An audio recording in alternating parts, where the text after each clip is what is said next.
Hola vanguardistas, ¿cómo están? Yo espero que se encuentren muy pero muy bien. Hoy vamos a ver lo de Zapata, un héroe nacional, pero bien mujeriego. Ese sí era un Don Juan. Suscríbanse, denle like y compártanlo con sus amigos, ¡cómo no! Bueno, que les vaya bien y bienvenidos a Vanguardia en el Tiempo.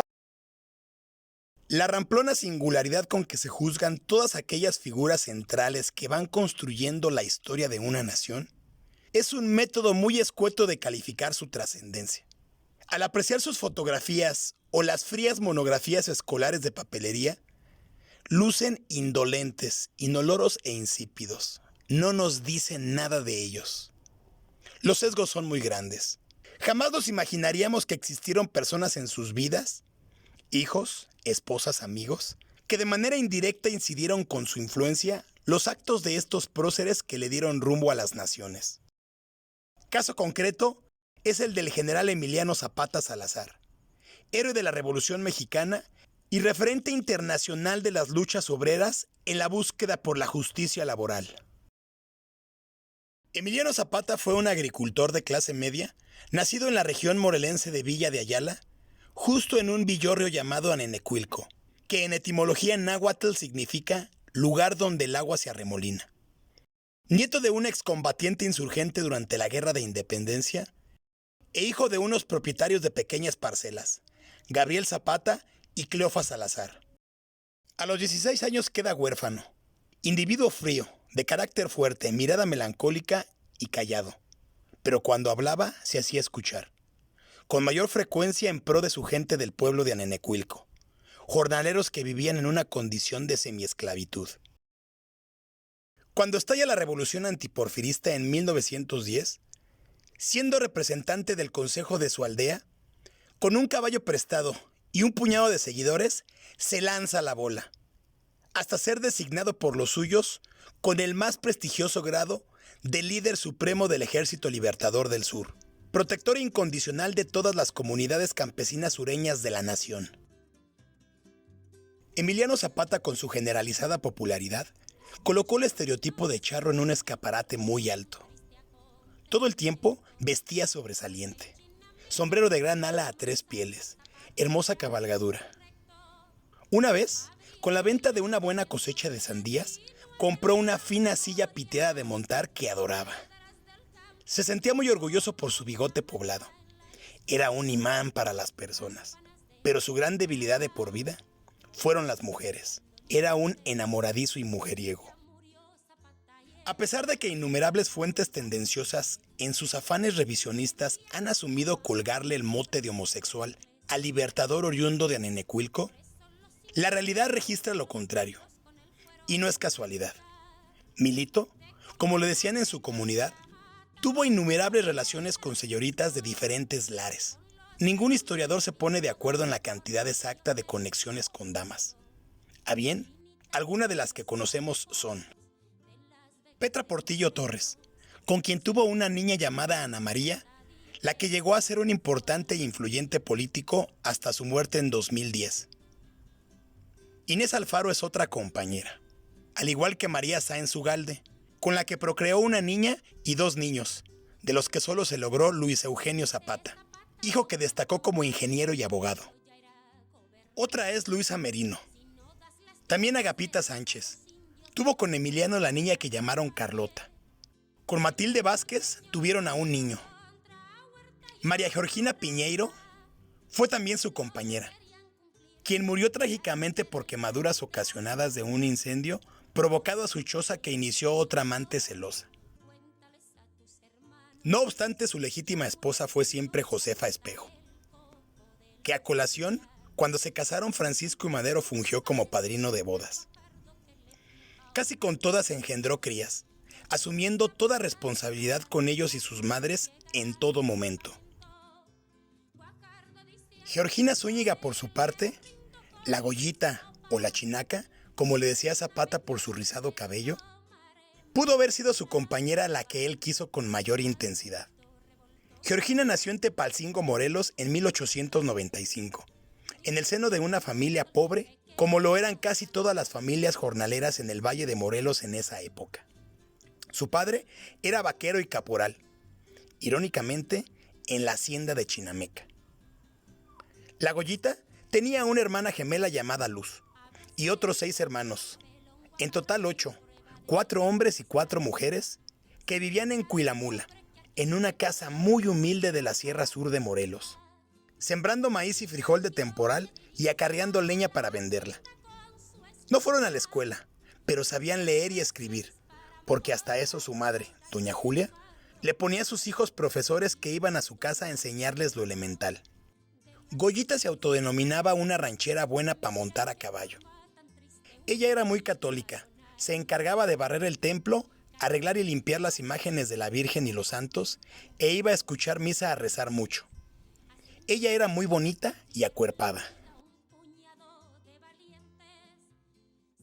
En una ocasión la campaña zapatista cruzó por el pueblo de Goyita, y como la casa de los Zúñiga era un lugar fiel al zapatismo, a menudo los principales jefes llegaban a comer haciendo receso en sus largas marchas. Ahí, Zapata conoció a Goyita y a su hermana Luz. De ahí, no se hicieron esperar las mágicas virtudes de don Juan y mujeriego que traía Emiliano y su hermano Eufemio. No iban a pasar por alto en poner la mirada a las bellas hijas de don Manuel. El rapto de mujeres era una práctica frecuente en la zona zapatista en tiempos de la Revolución.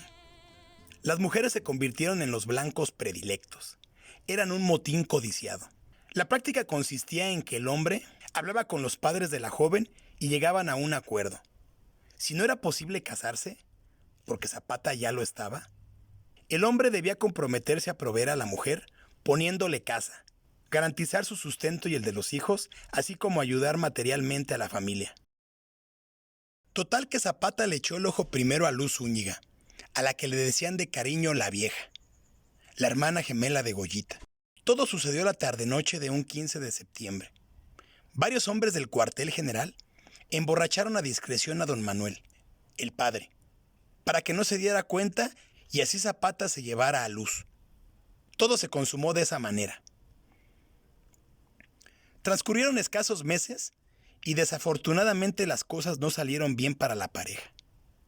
Poco después, Luz, derivado de la mordedura de una serpiente, falleció en Huautla.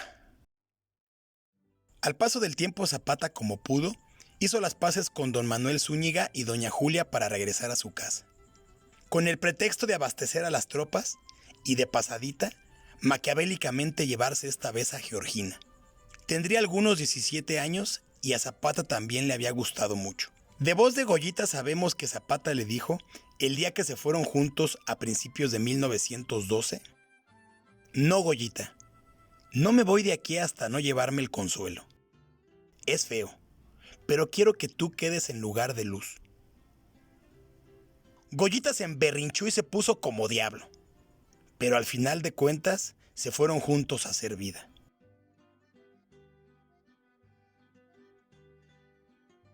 So pena de las múltiples infidelidades del general, no mal vistas en esos tiempos, sabemos que Goyita y Zapata fueron felices.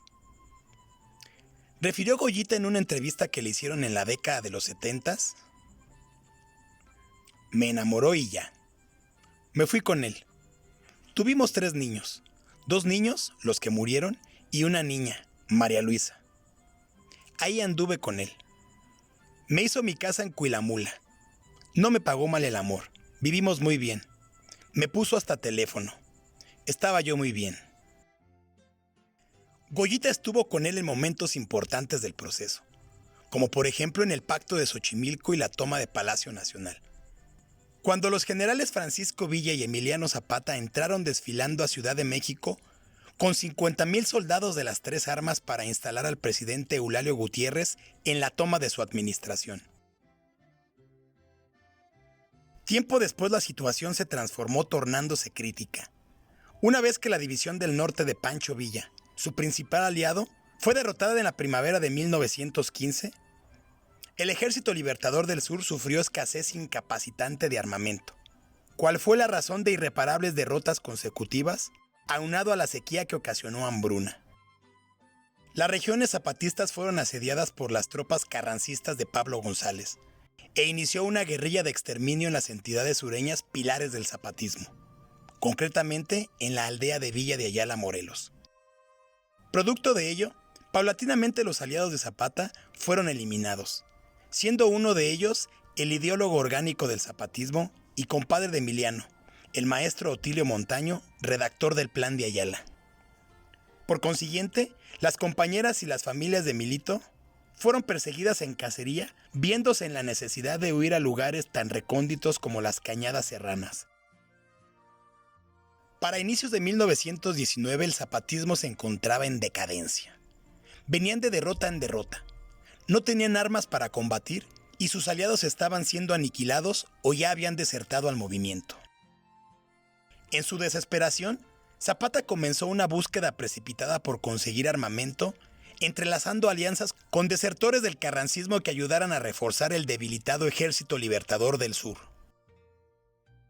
Las condiciones se alinearon un día, viendo una interesante oportunidad. Cuando un coronel carrancista de códigos muy desafortunados que se llamaba Jesús Guajardo, a las órdenes del general Pablo González, responsable de aniquilar a los surianos, fue fuertemente sancionado por su comandante al ser sorprendido cometiendo faltas. Decidió Guajardo que era magnífica idea irse a embriagar a un burdel en vez de cumplir las órdenes de exterminar pueblos morelenses. Destituido de su cargo Guajardo, Zapata entabla intercambio de correspondencia, haciéndole la cordial invitación de unirse a su causa revolucionaria, respetando su grado, y así combatir a los carrancistas. En el intercambio, una de esas cartas es interceptada por espías llegando a manos de Pablo González.